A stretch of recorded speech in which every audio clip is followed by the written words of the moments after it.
Hello everyone, welcome back to my channel. कैसे हो आप लोग? आई होप आप लोग सब बढ़िया होंगे और एकदम फर्स्ट क्लास पढ़ाई भी कर रहे होंगे।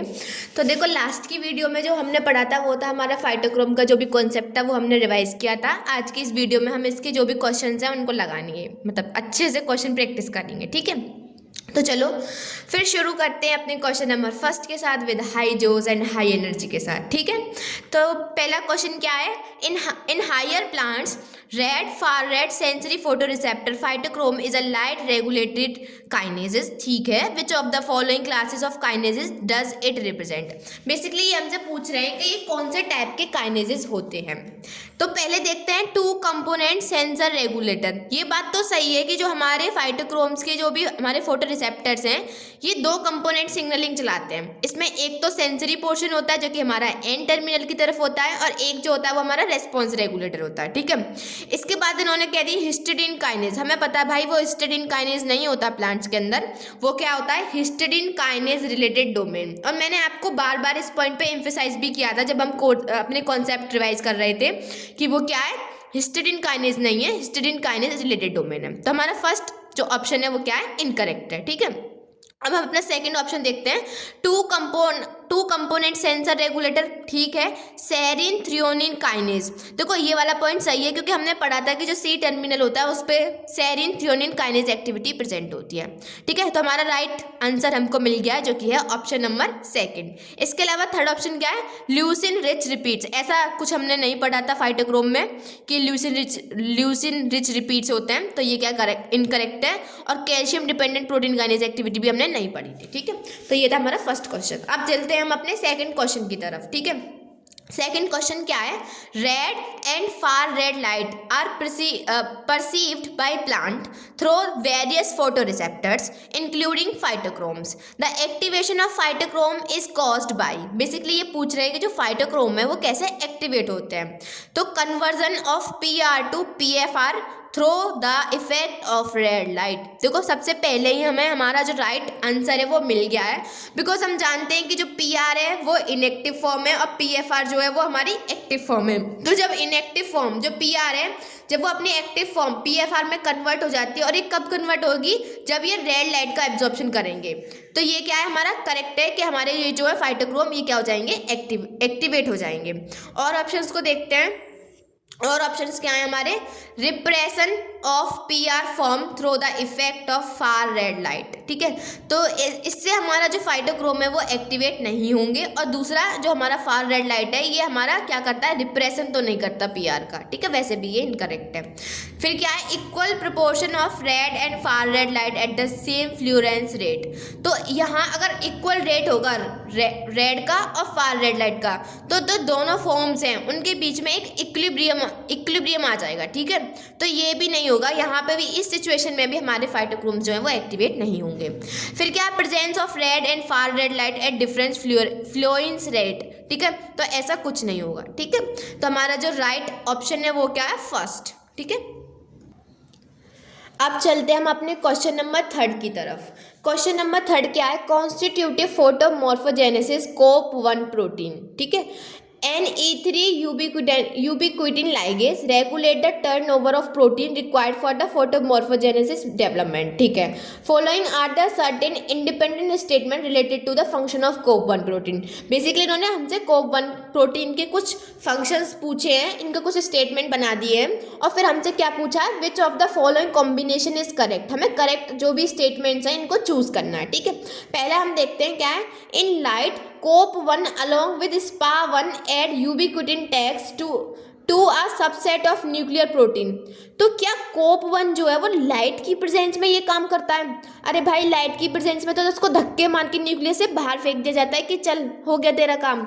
और हमें पता है ये ऑप्शन गलत है। ठीक है, ए तो बिल्कुल नहीं होने वाला, तो ए इसमें और इसमें दिया है, तो इसका मतलब थर्ड या फोर्थ में से कोई हमारा आंसर होना चाहिए। ठीक है, तो इसके अकॉर्डिंग हमें पता भी चल रहा है कि फिर हमारा बी ऑप्शन जो है वो करेक्ट होना चाहिए। और हम देखते हैं क्यों करेक्ट है। The proteins ubiquitinated by COP1 and SPA1 are targeted for the degradation by the 26 proteasomes. तो ये तो हमें पता है कि कोई भी प्रोटीन है, चाहे वो कोप 1 या स्पा1 किसी से भी ऐड की गई हो यूबिक्विटिनाइजेशन टैग, उसका होता ही 26 प्रोटियोसोम डिग्रेडेशन है। तो ये वाला पॉइंट क्या हमारा करेक्ट है, बी जो है वो करेक्ट है। फिर देखते हैं, in dark COP 1 is slowly exported to the cytosol from the nucleus. क्या डार्क की कंडीशन में कोप 1 को न्यूक्लियस से बाहर निकाला जाता है? भाई बिल्कुल गलत है। हमें पता है डार्क की कंडीशन में बाहर निकालते हैं, लाइट की कंडीशन में बाहर निकालते हैं, डार्क में तो ये बिल्कुल ऐसे चोर की तरह अंदर आता है न्यूक्लियस के अंदर, तो ये तो गलत है। फिर है D, the absence of COP 1 in the nucleus permit the accumulation of transcription factor necessary for the photomorphogenesis development। ये वाला स्टेटमेंट हमें बिल्कुल पता है कि अगर कोप 1 नहीं होगा न्यूक्लियस में तो ऐसे जीन्स का एक्टिवेशन हो जाएगा जो कि रिस्पॉन्सिबल होते हैं फॉर द फोटोमॉर्फोजेनेसिस डेवलपमेंट के लिए। तो B and D are my correct statement. इसके अकॉर्डिंग मेरा फोर्थ आंसर जो है, मतलब फोर्थ ऑप्शन जो है वो बिल्कुल करेक्ट हो जाएगा। ठीक है, फिर देखते हैं क्वेश्चन नंबर 4। क्वेश्चन नंबर 4 क्या है, phytochrome mediated control of photomorphogenesis is linked to many other gene function.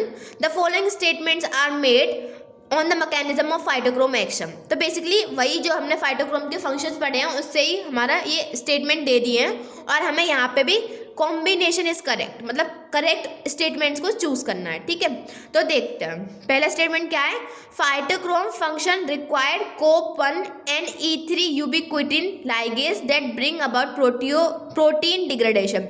तो ये वाला जो है हमारा स्टेटमेंट जो है वो क्या है, वो करेक्ट है। हमें पता है कि कोप 1 जो है वो एक E3 यूबिक्विटिन लाइगेज की तरह काम करता है, जो कि प्रोटीन जो भी हमारे ट्रांसक्रिप्शन फैक्टर्स थे उनका क्या करा रहा था, डिग्रेडेशन करा रहा था। ए इज माई राइट ऑप्शन। तो बी जो है वो तो हमारा वैसे ही कैंसिल आउट हो गया है इधर से। फिर देखते हैं, कोप 1 इज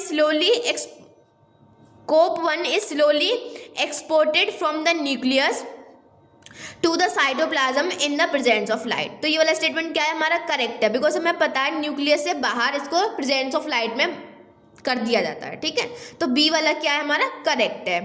ए भी करेक्ट है, बी भी करेक्ट है, तो ये वाला भी इनकरेक्ट हो गया। ठीक है, फिर देखते हैं, high 5 is targeted by COP 1 for the degradation in the presence of light. वापस से इन्होंने बोल दिया कि प्रेजेंस ऑफ लाइट में ये काम कर रहे हैं, गलत। डार्क की कंडीशन में ये इसको डिग्रेड करता है। ठीक है, तो ये क्या हो जाएगा, इनकरेक्ट।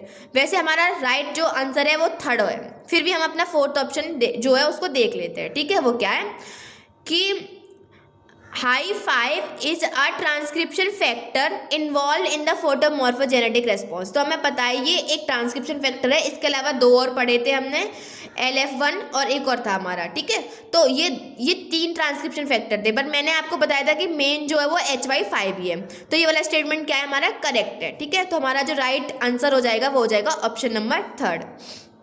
अब देखते हैं हम अपने क्वेश्चन नंबर 5 को। ठीक है, क्वेश्चन नंबर 5 क्या है कि in a photo response experiment imbibed seeds are kept under the following light regimes and their germination status was noted as follow.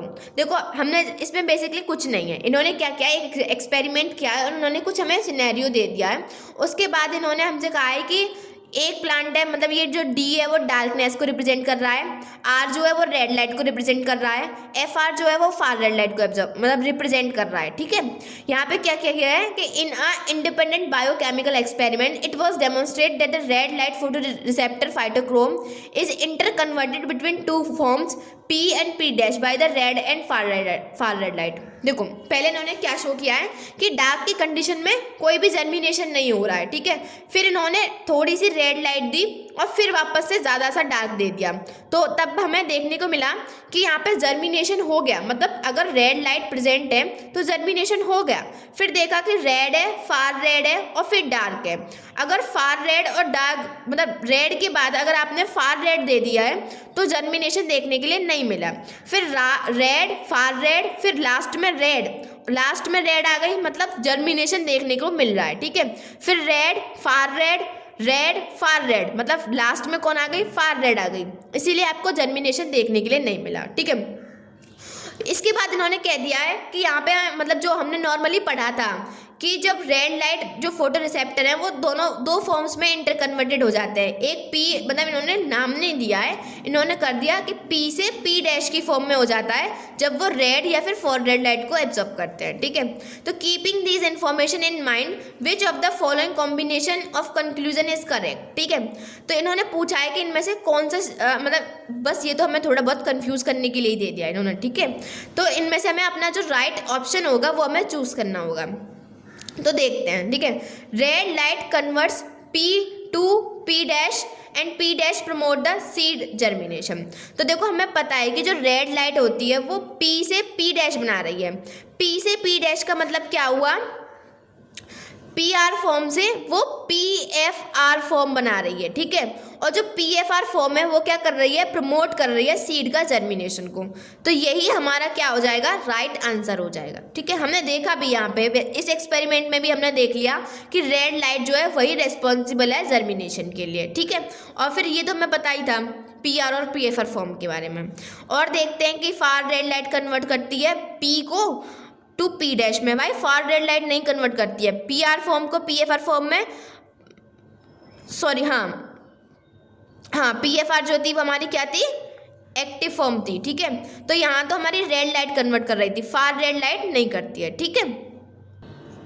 Third option में क्या दिया हुआ है कि जो रेड लाइट है वो कन्वर्ट कर रही है पी डैश को मतलब पी एफ आर फॉर्म को, पी एफ आर को फॉर्म को कर रही है किसमें, पी आर फॉर्म में। तो क्या red light P F R form को पी आर फॉर्म में कन्वर्ट करती है, बिल्कुल नहीं करती भाई, ये तो पी आर को पी एफ आर फॉर्म में कन्वर्ट करती है, ठीक है। तो ये वाला स्टेटमेंट क्या हो गया हमारा, इनकरेक्ट हो गया, यहीं पे इनकरेक्ट हो गया ये तो। फिर क्या है, जो फार रेड लाइट है वो पी डैश को, मतलब पी डैश हम ऐसे लिख लिख के समझेंगे तो जल्दी हमें समझ में आएगा, पी डैश को मतलब पी एफ आर फॉर्म को कन्वर्ट कर रही है पी आर फॉर्म में, ठीक है। चलो ठीक है, ये वाला स्टेटमेंट अभी यहाँ तक ठीक है कि ये पी एफ आर फॉर्म को पी आर फॉर्म में कन्वर्ट कर रही है। लेकिन क्या पी आर फॉर्म जो है वो प्रमोट कर रही है सीड जर्मिनेशन को, नहीं भाई, हमें पता है सीड जर्मिनेशन तो जो है वो हमारा पी एफ आर फॉर्म की वजह से होता है, मतलब जब रेड लाइट एब्जॉर्ब होगी तभी होगा, ठीक है। तो ये वाला स्टेटमेंट भी क्या हो जाएगा हमारा, इनकरेक्ट हो जाएगा। अब हम अपना नेक्स्ट स्टेटमेंट, अब नेक्स्ट क्वेश्चन देखते हैं। तो फ्रेंड्स हमारा क्वेश्चन नंबर 6 क्या है, चलो अब उसको देखते हैं। A researcher develop quadruple mutant that disturb the function of all phytochrome interacting factors family member. ये हमने पढ़ा भी था कि जब हमारा एक क्वाड्रुपल म्यूटेंट हो जाता है तो उसमें जो भी हमारे मेंबर्स होते हैं PIF फैमिली के, उनको हम डिसरप्ट कर देते हैं, ठीक है। Following hypothesis were propose regarding the phenotype of the mutant plants when grows in the dark, ठीक है। Which one of the following combination of the above hypothesis correct, हमें करेक्ट जो इसमें से जो स्टेटमेंट हैं उनको बताना है, ठीक है। तो अगर आपको याद होगा तो हमने पढ़ा भी था कि जब हमने क्वाड्रुपल म्यूटेंट किया था तो हमें वहाँ पे फोटोमॉर्फोजेनेसिस वाले जो रेस्पॉन्सेस थे वो देखने के लिए मिल रहे थे। तो बेसिकली उन्हीं रेस्पॉन्सेस को हमें इन स्टेटमेंट में ढूंढना है और करेक्ट जो स्टेटमेंट्स हैं उनको फाइंड आउट करना है, ठीक है। पहला स्टेटमेंट क्या है कि plant would show short hypocotyl. तो देखो ये तो बिल्कुल सही है क्योंकि हमें पता है वहाँ पे कैसी ग्रोथ होगी, वहाँ पे डी इटियोलेटेड ग्रोथ होगी, और अगर वहाँ पे डी इटियोलेटेड ग्रोथ होगी तो मतलब वहाँ पे जो हाइपोकोटाइल है वो शॉर्ट लेंथ का प्रेजेंट होगा, ठीक है। ए स्टेटमेंट क्या हो जाएगा हमारा, करेक्ट हो जाएगा। फिर क्या है, प्लांट वुड बी इटियोलेटेड। भाई प्लांट इटियोलेटेड कैसे हो गया, अगर PIF काम ही नहीं कर रहा है तो फिर वो इटियोलेटेड कैसे हो गया, ये स्टेटमेंट तो हमारा इनकरेक्ट है, ठीक है। फिर क्या है हमारा कि light induced gene would be activated. तो ये वाला जो स्टेटमेंट है वो हमारा करेक्ट है कि ऐसे जीन्स जो कि लाइट की प्रेजेंस में काम करते हैं वो क्या हो जाएंगे, एक्टिवेटेड हो जाएंगे, ठीक है। फिर क्या है, कोटिलिडॉन्स वुड बी ओपन। हमें पता है जब हम फोटोमॉर्फोजेनेसिस रेस्पॉन्स पढ़ रहे थे कि फोटोमॉर्फोजेनेसिस में क्या क्या रेस्पॉन्स होते हैं, तो हमने पढ़ा भी था कि कोटिलिडॉन्स वहाँ पे ओपन टाइप के होते हैं। तो ACD are my correct statement and my third option is बिल्कुल भी करेक्ट है वो, ठीक है। अब चलते हैं क्वेश्चन नंबर 7 की तरफ। क्वेश्चन नंबर 7 क्या है, कंसीडर द फॉलोइंग स्टेटमेंट्स, ठीक है। हमें कुछ स्टेटमेंट दिए हुए हैं। फिर क्या है, चलो पहले स्टेटमेंट पढ़ लेते हैं। क्लोरोफिल जो है अब्जॉर्ब करता है more in the red region of the visible spectra than the far red, ठीक है। The phytochrome photo receptor P of the plant occur in two interconvertible form PN and PFR when the red light converted into, ठीक है। फिर इन्होंने पूछा क्या, which one of the following combination of statement is correct for the plant growing under the canopy as compare to the those growing above the canopy. अच्छा, इन्होंने ये जो कैनोपी वाला जो कॉन्सेप्ट हमने पढ़ा था कि जो प्लांट्स मतलब जो बड़े होते हैं उनको रेड लाइट मिलती है, जो छोटे होते हैं उनको क्या मिलती है, फॉर रेड लाइट मिलती है ज़्यादा, ठीक है।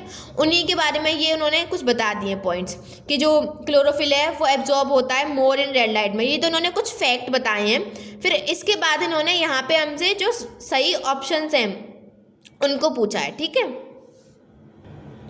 तो देखो हम अपने डायरेक्टली, मतलब ये तो उन्होंने हमें कुछ फैक्ट बता दिए, हम डायरेक्टली अपने ऑप्शंस को पढ़ेंगे और उसमें से जो भी हमारा राइट ऑप्शन होगा रिगार्डिंग द कैनोपीज, जो प्लांट्स हैं उनके रिगार्डिंग में, उसको हम चूज करेंगे। तो पहला क्या है हमारा, red far red ratio is lower, red far red ratio is lower, PRPFR ratio is higher, PFR जो है वो इनहिबिट कर रहा है स्टेम इलोंगेशन को।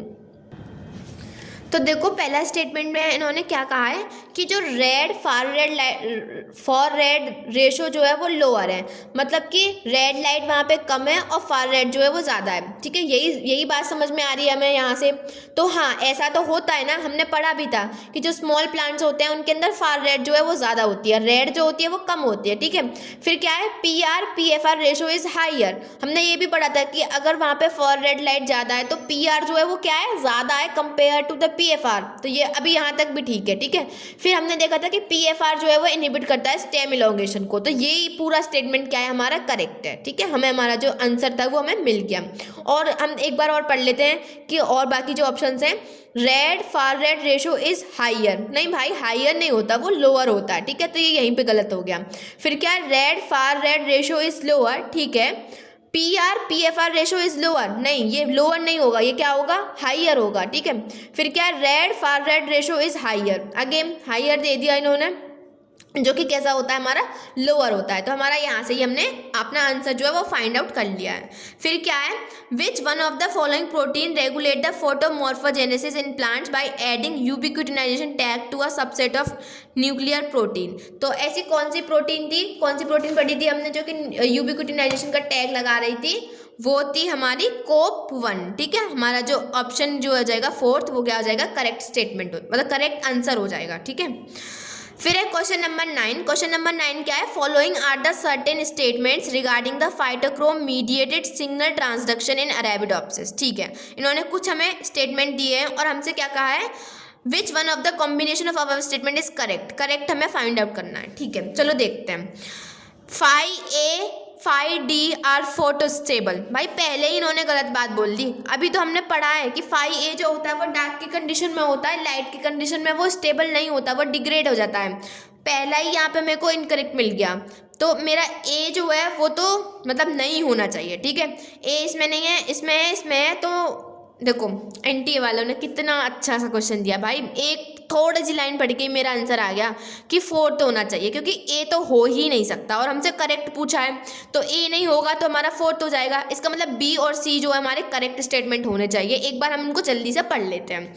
क्या है, prolong light exposure and the conversion of मतलब ये प्राणी होगा, PRA टू PFR होगा, यहाँ पे PFRA cause 5A concentration to drop, ठीक है। तो ये बात सही है कि अगर हम ज़्यादा लाइट देंगे तो जो हमारे 5A की कॉन्सेंट्रेशन है वो कम हो जाएगी, मतलब वहाँ पे हमें एक ड्रॉप देखने के लिए मिलेगा, ठीक है। तो ये स्टेटमेंट क्या हो जाएगा, करेक्ट हो जाएगा। फिर स्टेटमेंट C क्या है, exposure of light and conversion of PR to PFR cause the movement of phytochrome from cytosol into the nucleus. तो ये वाला स्टेटमेंट भी हमारा करेक्ट है, बिकॉज हमने पढ़ा था कि PFR फॉर्म जो होती है वो हमारी एक्टिव फॉर्म होती है और फिर वो मूव कर जाती है कहाँ से, साइटोसोल से न्यूक्लियस की तरफ पे। तो ये वाला स्टेटमेंट भी हमारा करेक्ट है।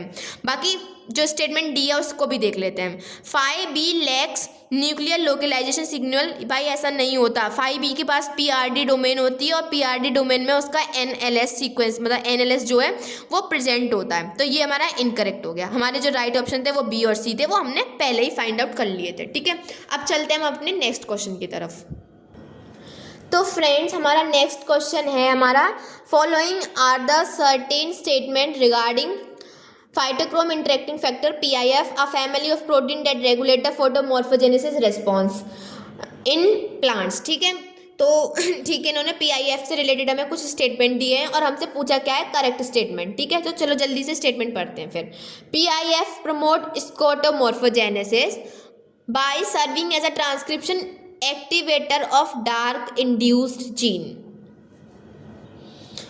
तो ये वाला स्टेटमेंट तो बिल्कुल करेक्ट है, बिकॉज हमें पता है कि जो PIF है वो स्कोटोमॉर्फोजेनेसिस कराता है, वो भी ऐसे जीन्स का मतलब प्रमोट कराता है ट्रांसक्रिप्शन एक्टिवेशन ऐसे जीन्स का जो कि डार्क में, मतलब जो डार्क के लिए, डार्क में जो इंड्यूस होते हैं जीन, ऐसे जीन्स का वो क्या कराता है, ट्रांसक्रिप्शन कराता है।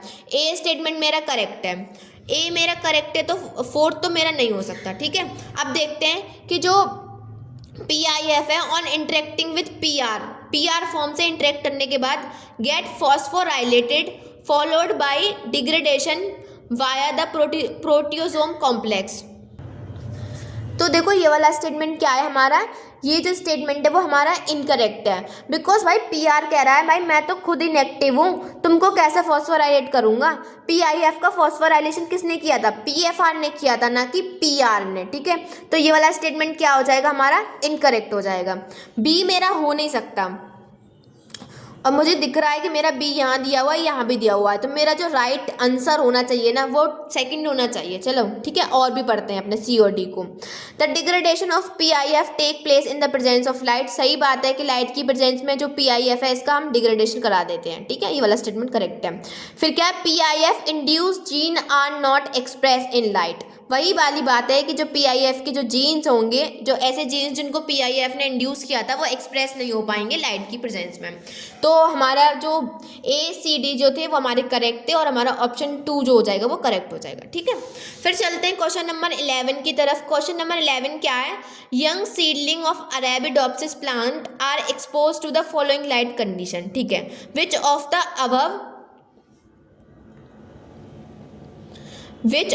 above condition will lead to the photomorphogenesis। हमें इसमें से बताना है कि ऐसी कौन सी कंडीशन है जिसमें हमें फोटोमॉर्फोजेनेसिस देखने के लिए मिलेगी। ठीक है, पहला क्या है, far red light followed by red light.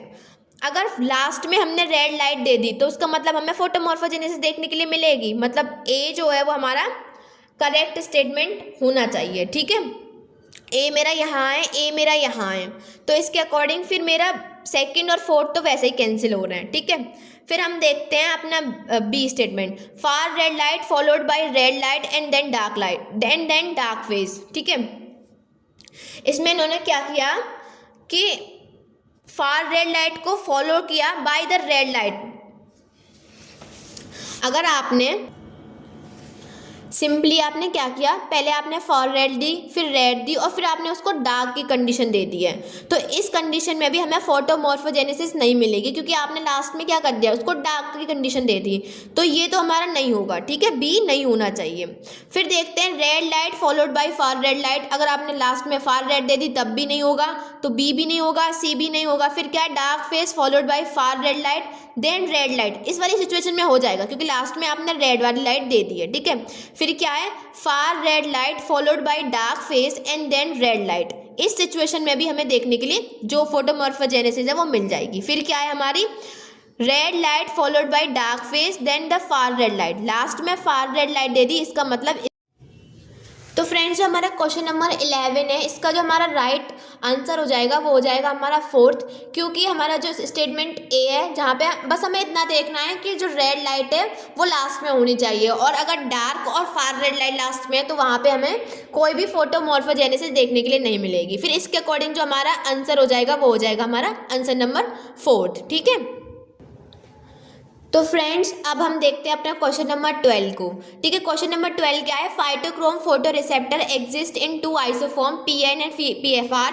Following are the certain statement regarding the function of PFR। ठीक है, PFR के रिलेटेड हमें कुछ फंक्शन दिए हैं और हमें कॉम्बिनेशन ऑफ करेक्ट को चूज करना है। तो देखते हैं, PFR form induced phosphorylation and ubiquitination linked degradation of PIF3 transcription factor. तो देखो ये वाला स्टेटमेंट जो है वो हमारा क्या है, करेक्ट है, बिकॉज हमें पता है कि जो PFR जो कि एक्टिव फॉर्म होती है वो यूबिक्विटिनाइजेशन करा देती है हमारी PIF जो ट्रांसक्रिप्शन फैक्टर्स होते हैं, जो कि नेगेटिव रेगुलेटर्स होते हैं, इनको फॉस्फोराइलेशन कराती है और फिर उन पर यूबिक्विटिन का टैग भी लगवाती है।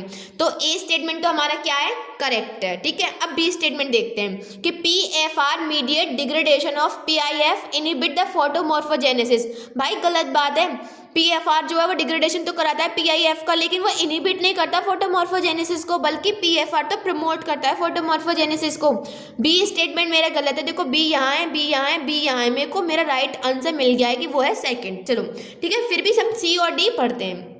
PFR जो है वो इनहिबिट करता है एक्टिविटी ऑफ COP1। सही बात है कि PFR जो है वो COP1 को न्यूक्लियस से बाहर निकाल देता है। जब वो मतलब PFR फॉर्म बन जाती है तो वो COP1 को न्यूक्लियस से बाहर फेंक देता है। तो ये वाला स्टेटमेंट क्या है हमारा, करेक्ट है।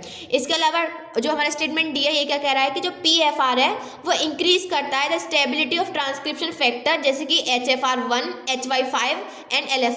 तो ये वाला जो स्टेटमेंट है वो करेक्ट है। हमें पता है कि जो PFR फॉर्म होती है ये इन ट्रांसक्रिप्शन फैक्टर का जो डिग्रेडेशन होता है, जो कि COP1 और SPA1 मिलकर कराते हैं, उसको क्या करता है, प्रिवेंट करता है, जिसकी वजह से ये जो ट्रांसक्रिप्शन फैक्टर है इनकी स्टेबिलिटी जो होती है वो इंक्रीज हो जाती है। तो बी तो नहीं होगा और आंसर हमें मिल गया है कि वो हमारा होगा सेकंड। ठीक है, अब चलते हैं हमारे क्वेश्चन नंबर 13 की तरफ। विच one of the following statement is incorrect regarding the plant phytochrome 5, cyanobacterial phytochrome CPH and bacterial phytochrome like protein BPHP। ठीक है, तो हमें यहाँ पे इनकरेक्ट बताना है। तो चलो देखते हैं। पहला स्टेटमेंट क्या है हमारा कि जो 5 has 2 PRD domain in the C terminal moiety.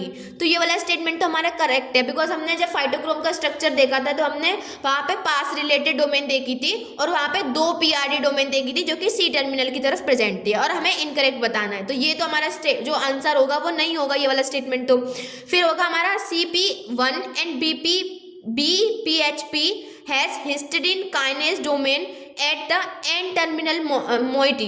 तो ये भाई मेरा आंसर हो जाएगा, क्योंकि ये गलत ऑप्शन है, क्योंकि हमने पढ़ा था, हमने प्लांट के साथ साथ जो हमारे साइनोबैक्टीरिया और बैक्टीरिया का जो फाइटोक्रोम्स थे वो भी पढ़े थे, और वहाँ पे हमने देखा था कि उनके पास हिस्टिडीन काइनेज की डोमेन्स तो होती है, लेकिन वो एंड टर्मिनल पे नहीं होती, वो C टर्मिनल पे होती है ना। तो ये वाली बात इन्होंने गलत बोल दी और हमारा जो आंसर हो जाएगा वो हो जाएगा सेकेंड। फिर भी हम अपना थर्ड ऑप्शन देखते हैं कि Gaff domain is present in and terminal moiety of 5 CPN and PHP। तो क्या गैफ कोई डोमेन हमको एंड टर्मिनल पे देखी थी? नहीं भाई, हमने नहीं देखी थी। ओ सॉरी, मतलब हाँ, जो गैफ डोमेन है वो हमारी एंड टर्मिनल पे होती है इन सारे मतलब फाइटोक्रोम में और साइनोबैक्टीरिया और बैक्टीरिया के अंदर। तो ये वाला स्टेटमेंट क्या है हमारा, करेक्ट है, बिकॉज हमने देखी थी गैफ डोमेन जो होती है वो एंड टर्मिनल की तरफ ही प्रेजेंट होती है। ठीक है, हमें इनकरेक्ट ढूंढना था तो हमने इनकरेक्ट ढूंढ लिया है अपना। तो ये भी हमारा क्या होगा, आंसर नहीं होगा। ठीक है, और जो हमारा ऑप्शन 4 है वो क्या कह रहा है कि cysteine residue that form the linkage is located in the GAF domain. हाँ, गैफ डोमेन पे ही हमने सिस्टीन की अमाइनो एसिड देखी थी in canonical phytochrome such as phytochrome and cyanobacteria का जो फाइटोक्रोम होता है। तो ये वाला स्टेटमेंट भी क्या है हमारा, करेक्ट है, इसीलिए ये भी हमारा आंसर नहीं हो सकता। उसके बाद देखते हैं क्वेश्चन नंबर 14, जो कि इस वीडियो का और इस टॉपिक का फाइटोक्रोम का हमारा लास्ट क्वेश्चन है। ठीक है, तो क्वेश्चन नंबर 14 क्या कह रहा है कि विच one of the following correctly describe dark reversion of phytochrome. ठीक है, तो डार्क रिवर्सन क्या होता है? डार्क रिवर्सन मैंने आपको बताया भी था कि जब हमारी PFR फॉर्म जो कि एक्टिव फॉर्म होती है वो डार्क की कंडीशन में PR फॉर्म जो कि इनएक्टिव फॉर्म होती है उसमें कन्वर्ट हो जाता है, तो उसको हम बोलते हैं डार्क रिवर्सन। ठीक है, तो वही देखते हैं, conversion of PR to PFR। नहीं, ये तो नहीं होगा ना, क्योंकि ये तो हमारा एक्टिव फॉर्म जब बन रही है उसको बोलना है, लाइट की कंडीशन में होता है ये। तो एक है conversion of PFR to PR। हाँ, ये वाला बात बिल्कुल सही है कि जब आप PFR को PR में कन्वर्ट कर देते हो तो हमारा डार्क रिवर्सन हो जाता है। ठीक है, और देख लेते हैं export of PFR from cytosol to nucleus. नहीं, ऐसा कुछ नहीं होता डार्क रिवर्सन में। Export of PR from cytosol to nucleus, PR तो न्यूक्लियस के अंदर जाता ही नहीं है ना, वो तो इनएक्टिव होता है, तो ये तो कैसे ही हो गया फिर। तो हमारा जो राइट आंसर था वो था हमारा सेकेंड ऑप्शन। ठीक है, तो फ्रेंड्स ये था हमारा आज का जो भी क्वेश्चन प्रैक्टिस का वीडियो, एंड आई होप आपको ये वीडियो हेल्पफुल रही होगी। अगर ये वीडियो आपके लिए हेल्पफुल है तो please share this video with all your friend. Thank you friend, thank you for watching this video and don't forget to subscribe my channel. Thank you so much.